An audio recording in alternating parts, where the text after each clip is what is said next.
Welcome to A1 TV Telugu news. Mulugu జిల్లా తాడ్వాయి మండలంలోని శ్రీ సమ్మక్క సారాలమ్మ వనదేవతలను రాష్ట్ర పంచాయతీరాజ్ గ్రామీణాభివృద్ధి స్త్రీ శిశు సంక్షేమ శాఖ మంత్రి డాక్టర్ ధనసరి అనసూయ సీతక్క కాంగ్రెస్ పార్టీ కార్యకర్తలతో కలిసి దర్శించి మొక్కులు చెల్లించారు. అనంతరం జిల్లా అధ్యక్షుడు పైడాకుల అశోక్ అధ్యక్షతన జరిగిన ముఖ్య కార్యకర్తల సమావేశానికి మంత్రి సీతక్క ముఖ్య అతిథిగా హాజరయ్యారు.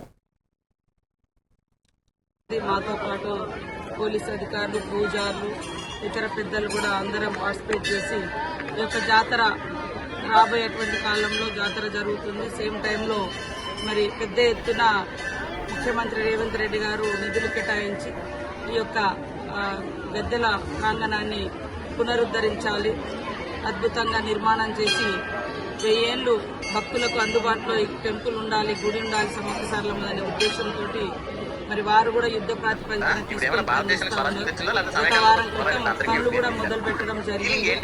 కాబట్టి ఈ రోజు చూస్తే సండే అయినప్పుడు కూడా విపరీతంగా జాతర రాకముందే భక్తులు పెద్ద ఎత్తున వస్తున్నారు.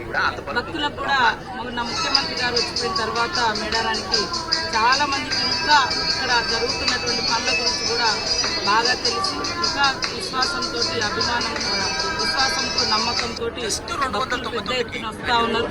అన్ని ఏర్పాట్లు ఇప్పటి నుంచే మొదలు పెడతా ఉన్నాం. ముఖ్యంగా పోలీసు అధికారులు కానీ శానిటేషన్ కానీ ఇవన్నీ మరి ఎప్పటికప్పుడు సంసిద్ధం చేసుకుంటూ పర్మనెంట్ స్ట్రక్చర్ కోసం కూడా ఆల్రెడీ వర్క్ స్టార్ట్ అయింది.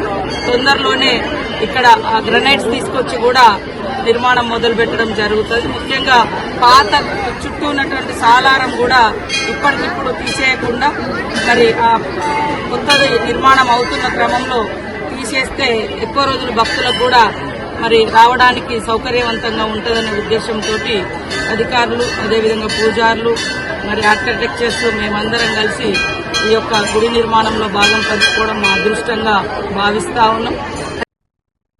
తుంగతుర్తి నియోజక కేంద్రంలో నిర్వహించిన దివంగత నేత శ్రీరామ్ రెడ్డి దామోదర్ రెడ్డి సంస్మరణ సభలో ఉప ముఖ్యమంత్రి మల్లు బట్టి విక్రమార్క ఘనంగా పాల్గొన్నారు. కాంగ్రెస్ అంటేనే నేను అంటేనే కాంగ్రెస్ అని నిలబడి పోరాడిన మహానేత దామోదర్ రెడ్డి ఆత్మాభిమానం, ప్రజల వల్ల ప్రేమ నా జీవన ప్రేరణ అని వ్యాఖ్యానించారు.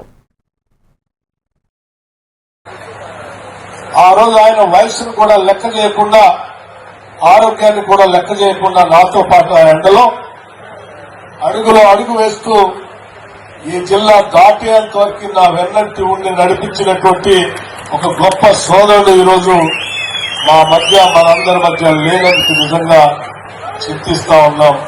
చాలా బాధాకరంగా కూడా. ఆయన జీవితం మొత్తం కూడా ప్రజలకే అంకితమై పనిచేసి చివరి వరకు కూడా ప్రభుత్వాలతో మాట్లాడుతూ సంక్షేమ కార్యక్రమాలను ప్రజలకు అందించడం కోసమే పరితపించారు. ప్రతిపక్షంలో ఉన్నా లేకపోతే అధికార పార్టీలో ఉన్నా, అటు శాసనసభలో కానీ లేకపోతే ప్రత్యేకమైనటువంటి సమావేశాల్లో కానీ ఎప్పుడు కూడా ప్రజల పక్షాన్ని వారు మాట్లాడుతుండేవారు. అనాదిగా సుదీర్ఘకాలం రాజకీయ జీవితాల్లో ఉన్నప్పటికీ కూడా ఎప్పుడు ప్రత్యేక తెలంగాణ వాదం వచ్చినా కూడా ప్రతి సందర్భంలో ప్రత్యేక తెలంగాణ కోసం నేనున్నాను అంటూ గళమెత్తి తెలంగాణ కోసం కొట్లాడినటువంటి ధీరోదత్త నాయకుడు శ్రీ రామిరెడ్డి దామోదర్ రెడ్డి గారు వారు మన మధ్య లేకపోవటం నిజంగా మనందరి దురదృష్టంగానే. నాకు మరీ ప్రత్యేకంగా వారితో ప్రత్యేకమైనటువంటి అనుబంధం ఉంది. ఆనాడు ఈ ఉమ్మడి జిల్లాలో పీపుల్స్ మార్చ్ పాదయాత్ర సందర్భంగా నేను వచ్చినప్పుడు 10 రోజులుగా వైసీపీ నేతలు చేస్తున్న ఆరోపణలపై మంత్రి మండిపల్లి రాంప్రసాద్ రెడ్డి కఠినంగా స్పందించారు. వైసీపీ హయాంలో మెడికల్ సీట్లను ప్రైవేట్ పరంపరలో ఇచ్చారని ఆయన విమర్శించారు. అలాగే నకిలీ మద్యం వ్యవహారంలో జగన్ చేసిన విమర్శలకు సవాల్ విసిరారు. కాణిపాకం గుడికి వచ్చి ప్రమాణం చేసేందుకు నేను సిద్ధంగా ఉన్నాను. జగన్ కూడా అదే స్థాయిలో ప్రమాణం చేసేందుకు సిద్ధమా అని మంత్రి మండిపల్లి రాంప్రసాద్ ప్రశ్నించారు. లిక్కర్ గురించి, అక్రమ మద్యం గురించి ఈరోజు జగన్మోహన్ రెడ్డి గారు ఆయన కోర్టు ఈరోజు మాట్లాడుతూ ఉంది. ఏదో ఈ ప్రభుత్వంలో మద్యంలో ఈ తెలుగుదేశం ప్రభుత్వం వచ్చిన తర్వాత ఏదో అన్యాయం జరిగిపోయిందని చెప్తున్నారు. మద్యం లాబీలు, సిండికేట్లు నడిపింది మీరండి.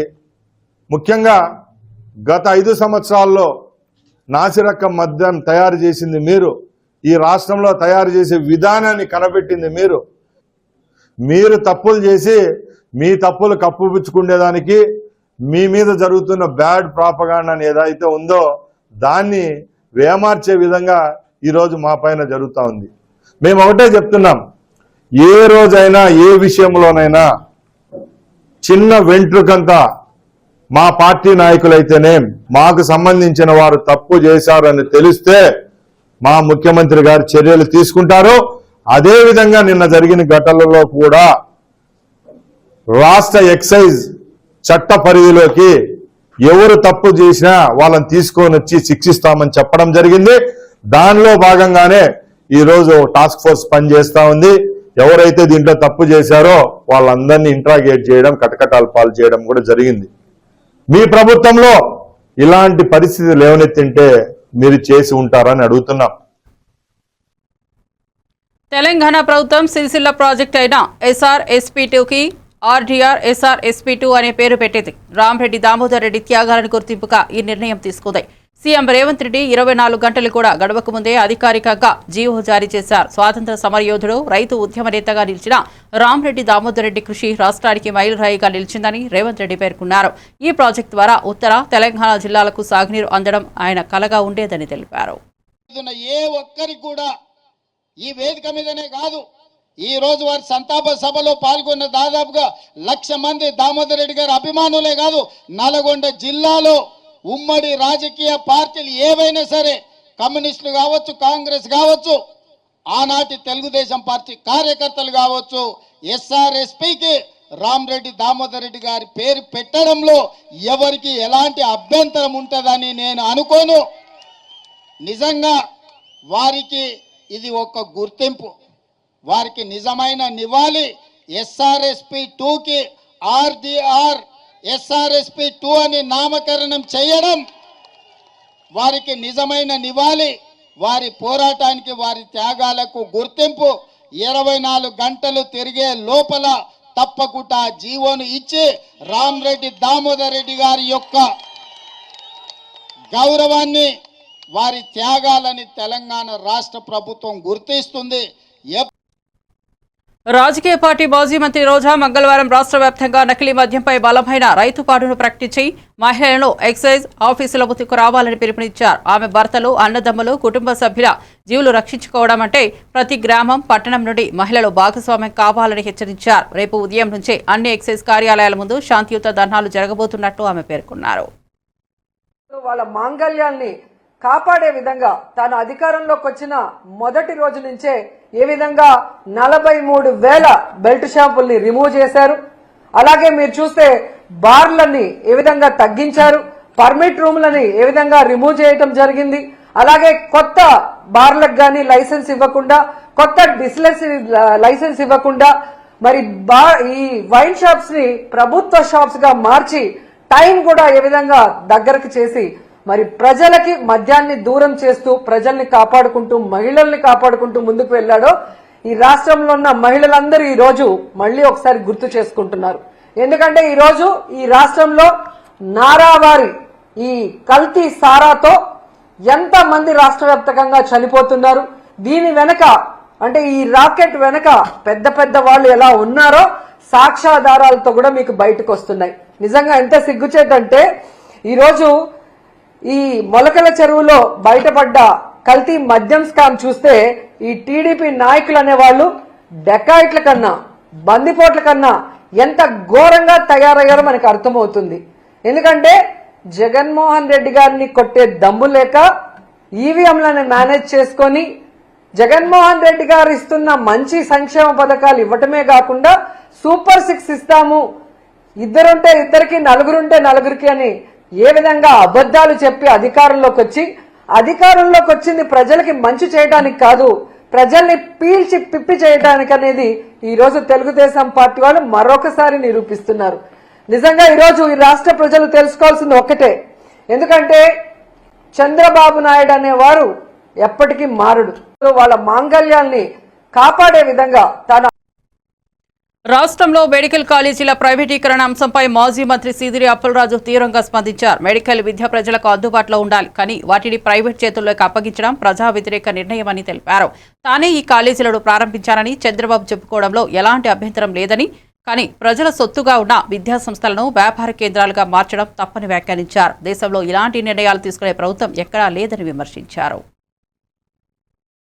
మాకెవడేం చేయగలడు అన్నటువంటి తలబిరుస్తూ ఈ ప్రభుత్వం మొదలుపెట్టేసింది. మెడికల్ కాలేజీలను ఎవరైనా ప్రైవేటీకరణ చేస్తారా? ఇంత సిగ్గుమాలిన ప్రభుత్వం దేశంలో ఎక్కడైనా ఉంటుందా? రాక వచ్చినటువంటి ఒక గొప్ప అవకాశం చంద్రబాబు నాయుడు గారు. చెప్పుకోపోని నేనే ఈ కాలేజీలు మొదలుపెట్టానని గొప్పగా చెప్పుకోండి, మీరు ఎవడొద్దన్నాడు? ఇప్పుడు మొదలు కాని కాలేజీల్ని నిర్మాణాలని నిరాటంకంగా కొనసాగించి ఆ క్రెడిట్ మీరు తీసుకోండి, ఎవరొద్దన్నారు? ఇదేంటిది? పాపం ఇది. పక్కనేమో మెడికల్ కాలేజీల అమ్మకం. ఈ మాదిరి చూసుకుంటే ఈ రాష్ట్రంలో మెడికల్ అండ్ హెల్త్ రంగం అన్నటువంటిది పూర్తిగా నిర్వీర్యం అయిపోయింది. 108 కనబడడం లేదు, 104 కనబడడం లేదు. ఫ్యామిలీ ఫిజిషియన్ కాన్సెప్ట్ అంటే మర్చిపోయారు. అసలు ఈ రాష్ట్రంలో మెడికల్ అండ్ హెల్త్ రంగం అన్నటువంటిది పూర్తిగా పడకేసి హెల్త్ ఎమర్జెన్సీ ప్రకటించేటటువంటి సమయానికి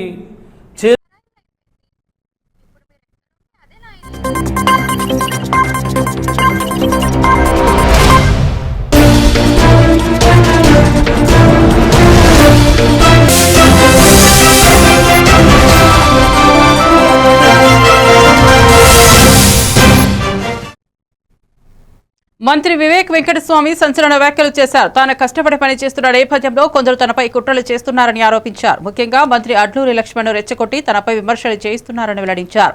లక్ష్మణ్ ఎందుకు ఇలా ప్రవర్తిస్తున్నారో తనకు అర్థం కావడం లేదని వివేక్ వ్యాఖ్యానించారు. లక్ష్మణ్ వస్తే తాను వెళ్లిపోతానన్న వార్తలు పూర్తిగా అబద్దమని స్పష్టం చేశారు. రాజకీయాల్లో లక్ష్మణ్ ఎదగడానికి తన తండ్రి కారణమని ఆయనే ప్రోత్సహించారని చెప్పారు.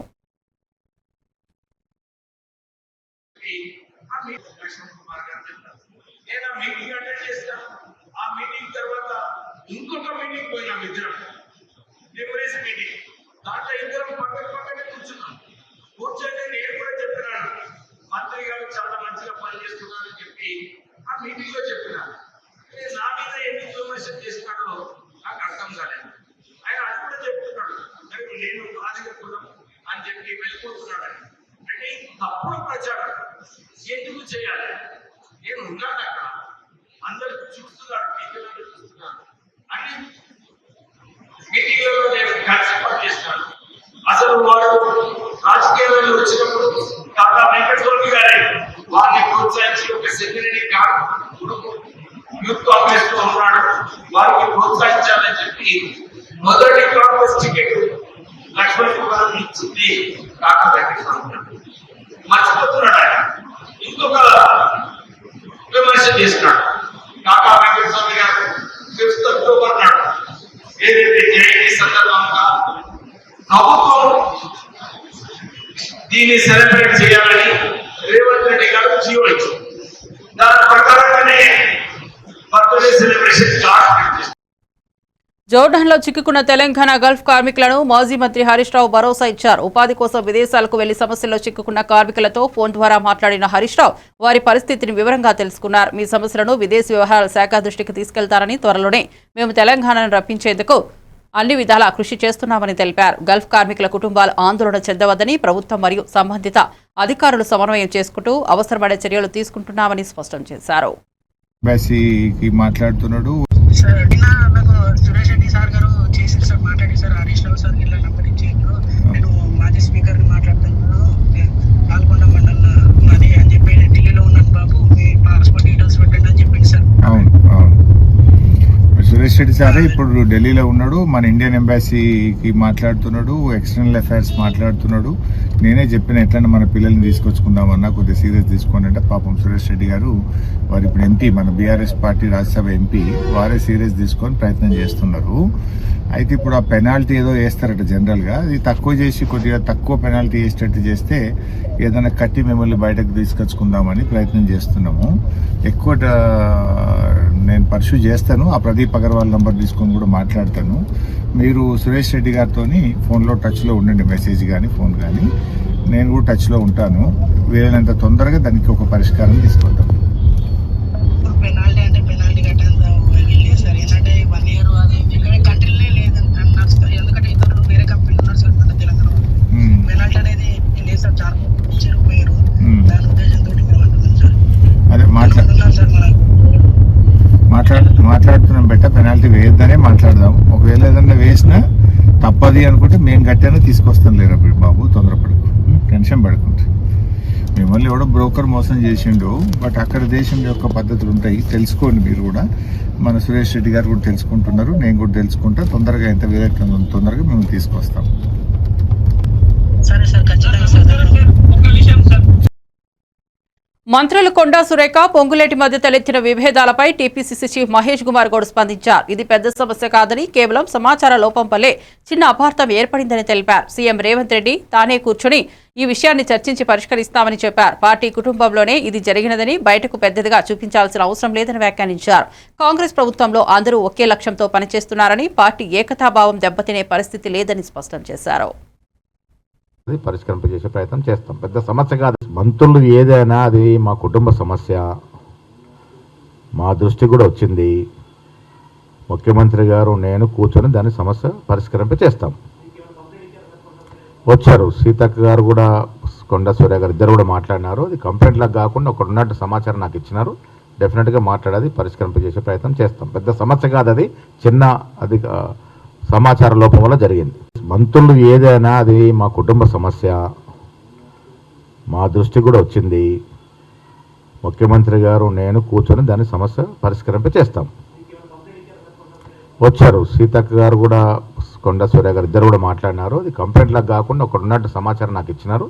డెఫినెట్గా మాట్లాడేది పరిష్కరింపజేసే ప్రయత్నం చేస్తాం. పెద్ద సమస్య కాదు, అది చిన్న అది సమాచార లోపం వల్ల జరిగింది. మంత్రులు నేటి అవర్ పత్రికా మధ్యాహ్న అనుభవజ్ఞులైన నేత కేటీఆర్ తన సమ్మేళన సభలో స్పష్టమైన సందేశం ఇవ్వగా ఓటర్లు గమనించాలని చెప్పారు. ఆయన ఆరోపించారు, మీకు కారు కావాలంటే బీఆర్ఎస్ గెలవాలి, ముఖ్యంగా కేసీఆర్ విజయం తప్పనిసరి అని, అలాగే స్థానికంగా గోపీనాథ్ భార్య మాగంటి సునీత గెలవాల్సిన అవసరాన్ని గుర్తు చేశారు. కేటీఆర్ ఈ అభ్యర్థుల విషయమై మండల వైపు అభివృద్ధికి దారితీస్తోందన్నారు. సభలో భాగంగా పల్లె స్థాయి అభివృద్ధి ప్రణాళికలు, రోడ్లు, నీటి పనుల జాబితా ప్రస్తావిస్తూ స్థానిక నాయకుల కృషిని ప్రశంసించారు. కొత్త ఇల్లు కట్టింది లేదు, ఒక పట్ట ఇచ్చిన ఏం చేసినారా కాంగ్రెస్ వాళ్ళు అంటే ఒకటి మాత్రం చేసిరు. ఒక కొత్త ఇల్లు కట్టలే, ఒక ఇటుక పెట్టలే, హైదరాబాద్లో కనీసం పొక్కలు కూడా ఉడుస్తలేరు రోడ్ల మీద. కానీ ఒక్కటి మాత్రం పొక్తాగా చేస్తున్నాడు. ఏం చేస్తుండు, గరీబోళ్ళ ఇండ్లు ఎక్కడుంటే అక్కడికి మాత్రం బుల్డోజర్ మాత్రం పంపిస్తున్నాడు. హైడ్రా అని చెప్పి ఒక కొత్త దుకాణం పెట్టి కొత్త ఇల్లు కట్టింది లేదు, ఒక పట్ట ఇచ్చింది లేదు. ఉన్న ఇల్లు గులగొట్టుట్లో మాత్రం ఫస్ట్ ఉన్నాడు, ఇల్లు మాత్రం గులగొడతా ఉన్నాడు. జూబ్లీ హిల్స్ వాళ్ళు, షేక్పేట వాళ్ళు ఇవాళ మీరు చేయవలసిన ఆలోచన ఒక్కటే, మీకు కారు కావాలన్నా బుల్డోజర్ కావాలన్నా ఏదో ఒకటి ఆలోచన చేసుకోరు. మీకు కారు కావాలంటే టీఆర్ఎస్ గెలవాలి, కేసీఆర్ గెలవాలి, గోపీనాథ్ భార్య మాగంటి సునీత నిలబడ్డది ఆమె గెలవాలి. ఇక మీ ఇంటికి బుల్డోజర్ రావాలి, హైడ్రా రావాలంటే మాత్రం పక్కా మీరేం చేయాలనో. ఏం చేసినారా కాంగ్రెస్ వాళ్ళు అంటే ఒకటి మాత్రం చేసిరు. ఒక కొత్త ఇల్లు కట్టలే, ఒక ఇటుక పెట్టలే, హైదరాబాద్లో కనీసం పొక్కలు కూడా ఉడుస్తలేరు రోడ్ల మీద. వేములవాడలోని ప్రసిద్ధ రాజన్న ఆలయం అభివృద్ధి పనులను వాతావరణంలో గందరగోళం చోటు చేసుకుంది. ఈవో తీరుపై మండిపడుతున్న బీజేపీ నాయకులు, శ్రేణులు ప్రభుత్వంపై కఠిన వ్యాఖ్యలు చేశారు. అభివృద్ధి పేరుతో ఆలయ ప్రాంగణంలో ఆగం జరుపుతున్నట్లు చూపుతూ దిష్టి బొమ్మను దహనం చేసి నిరసన వ్యక్తం చేశారు. వేములవాడ ఈవో నిర్లక్ష్యానికి ఫైర్ లాంటి స్పందన ఇచ్చిన బీజేపీ నాయకులు ఆలయ ప్రతిష్టను దెబ్బతీసే ప్రయత్నం చేసినట్లయితే ఊరుకోమని వార్నింగ్ ఇచ్చారు. మరి గత కొన్ని రోజుల నుంచి వేములవాడలో గందరగోళం, ఈవో గారు అప్పుడే ప్రెస్ మీట్ పెడతారు. మరి మేము ఎలాంటి సర్క్యులేషన్ ఇవ్వలేదు, వదంతులు నమ్మొద్దు, దేవస్థాన దర్శనాలు నిలిపివేయమని చెప్తారు. మళ్ళీ 2 రోజులకే ప్రెస్ నోట్ ఇస్తారు. ఇక్కడికి వెళ్ళి భీమనగులి రోజు మంచి రోజు ఉందని చెప్పి అక్కడ ఓన్లీ మొక్కులు నడిపిస్తామని అంటారు. అక్కడ ఎలాంటి డెవలప్మెంట్ లేదు. అలాగే మళ్ళీ సాయంత్రం వరకు ప్రెస్ వాళ్ళని కన్ఫ్యూజ్ చేయడం, ప్రజలందరినీ కన్ఫ్యూజ్ చేయడం. అసలు ఏం చేస్తున్నారు మీరు? అభివృద్ధి పేరిట ఆలయాన్ని ఆగం చేయడం తప్ప ఈ ఈవో గారు ఏమైనా నిర్ణయాలు తీసుకుంటారో అర్థమైతలేదు. మొన్న కూడా మేము దేవస్థానంలో లడ్డు గురించి మేము ఒకసారి వెళ్ళడం జరిగింది. ఆ సందర్భంలో కూడా మొత్తం మేము ప్రత్యేకించి చూసి విజువల్ తీసుకొని వాళ్ళ ఎంప్లాయ్ తోటి కూడా వివరణ ఇప్పించడం జరిగింది ప్రెస్కు. మళ్ళీ ఎంప్లాయీని అందరినీ ఆగం చేయడం, ప్రెస్ వాళ్ళను బెదిరియడం, ఇదంతా ఎటుపోతుంది ఈవో గారు? అసలు మీరు చేస్తున్న పరిస్థితులు ఏందో ఒకసారి గ్రహించుర్రి. మళ్ళీ ఏమన్నా అంటేనే మమ్మల్ని చేయనిస్తలేరని చెప్పి అంటుర్రు. మీ గందరగోళ పరిస్థితి వల్ల ఆలయ ప్రతిష్ట దెబ్బతింటే మాత్రం మేము ఊరుకోము. మీ బెదిరింపులకు కేవలం భయపడేది కూడా లేదని కూడా ప్రెస్ ముఖంగా. మరి మహాత్మా గాంధీపై అనుచిత వ్యాఖ్యలు చేసిన శ్రీకాంత్ అయ్యంగార్ పై బల్మూరు వెంకట్ తన అసోసియేషన్ తరపున ఫిర్యాదు చేశారు. జాతిపితపై అసభ్యకరంగా మాట్లాడిన వ్యక్తులకు తగిన గుణపాఠం నేర్పడం అవసరమని పేర్కొన్నారు. ఇటీవలనే సైబర్ క్రైమ్ విభాగంలో ఫిర్యాదు నమోదు చేసి శ్రీకాంత్ను అసోసియేషన్ నుంచి తొలగించాలని కోరారు. ఏదైతే శ్రీకాంత్ అయ్యంగార్ సోషల్ మీడియా పోస్టులలో మన జాతిపిత father of the nation Mahatma Gandhi గారి గురించి చాలా అసభ్యకరంగా పదే ఉద్దేశపూర్వకంగా అదేదో ఫ్యాషన్ ఆ రకంగా మాట్లాడి కాంట్రవర్సీ చేస్తే లైమ్ లైట్లో వస్తానే ఉద్దేశంతో వాస్తవాలని ఏదైతే వక్రీకరించి, చరిత్రని వక్రీకరించి ప్రజలకి ఒక బాధ్యత గల మెసేజ్ ఇవ్వాల్సిన స్థానంలో ఉన్న తను అడ్డగోలుగా ఏది పడుతుంది మాట్లాడితే, బాధ్యత గల పౌరునిగా, గాంధీయన్ ఐడియాలజీ నమ్ముకున్న వ్యక్తిగా, మనోభావాలు ఎంతోమంది తెలంగాణ భారతదేశ ప్రజల మనోభావాలు దెబ్బతినే విధంగా తను మాట్లాడడం వలన రేపొద్దున ఈ విషయం వలన గ్రూప్స్గా విడిపోయి ప్రజలు కూడా కొట్టుకునే పరిస్థితి ఏర్పడుతుంది. కాబట్టి శాంతియుత వాతావరణం ఉండాలి. ఇటువంటి వ్యక్తులకి తగిన గుణపాఠము నేర్పించాలి. వాస్తవాలుని అవాస్తవాలుగా చిత్రీకరించి ఫాదర్ ఆఫ్ ది నేషన్ గురించే తప్పుగా మాట్లాడితే వారిపైన చర్యలు చేపట్టాలని చెప్పి నేను సైబర్ క్రైమ్లో ఆల్రెడీ తనపైన కంప్లైంట్ రిజిస్టర్.